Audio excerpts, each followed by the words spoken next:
Every year, we invest about £100 million into UK property. And to make our decisions, our team spends thousands of hours researching the best places to buy around the UK. But this research also highlights the worst places to invest. So let's take a look at the 4 areas that the team and I are going to be avoiding like the plague this year, and exactly why they are so risky. But I'll also give you some tips on how investors can still make money in those markets. So on the surface, our first location looks incredibly attractive. The prices are relatively low, the rental yields look good, and rents have been rising faster than anywhere else in the UK. But there's a serious problem brewing. You see, this region has been waging what can only be described as a war against landlords for years. During COVID, they implemented the strictest measures on evictions and rent increases in the entire UK. And while other regions eventually relaxed those measures, this area held on to them longer than anywhere else. But it gets worse. There's a new housing bill being proposed that would cap rent increases at 1% above inflation, up to a maximum of 6%. And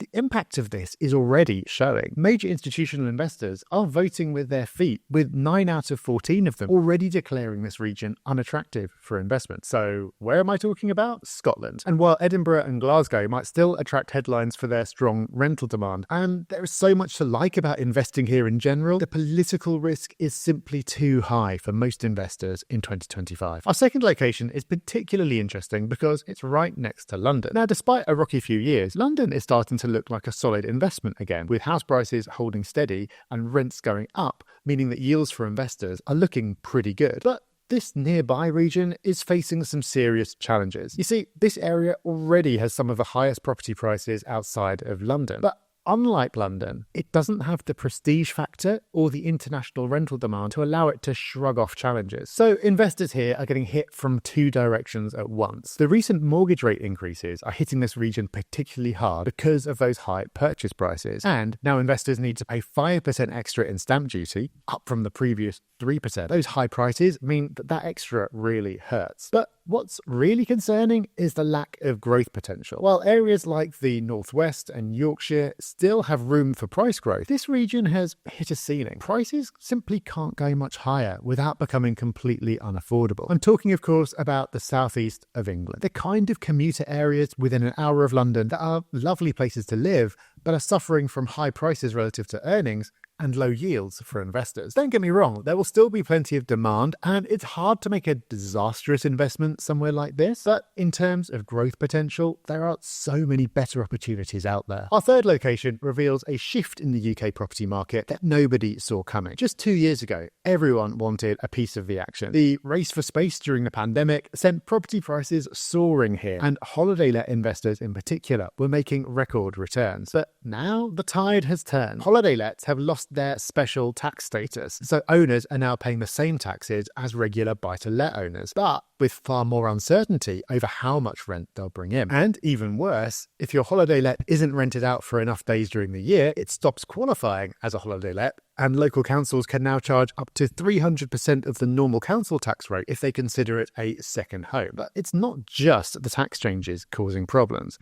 The entire holiday let market is showing signs of stress. Properties that were once generating premium short-term rents are now flooding back onto the regular rental market, increasing supply and putting downward pressure on both prices and rents. So similar to number 2, number 3 is actually a category instead of a city. We're basically avoiding any big holiday hotspots like the Cotswolds, Brighton and parts of Wales. If it saw a boom in holiday lets during the pandemic, it's now facing this perfect storm of increased council scrutiny, changing travel patterns and oversupply in the market. And even if holiday lets aren't your thing, all of this is going to have a knock-on effect for the regular long-term rental market and sales market. So we will be avoiding it. By the way, if you want a more detailed breakdown of the numbers and all the investment areas around the UK, you can download our property toolkit in the description. And this brings us on to our 4th location, or rather another type of location that's showing some concerning warning signs for 2025. At first glance, these areas might seem like the perfect opportunity for investors. The property prices here are some of the lowest in the UK, which means you can get started with less capital. And with rising rents across the country, surely that means great yields, right? But here's what most investors miss. When property markets enter growth phases, which is starting to look more likely for 2025, it's not these cheaper areas that benefit first. In fact,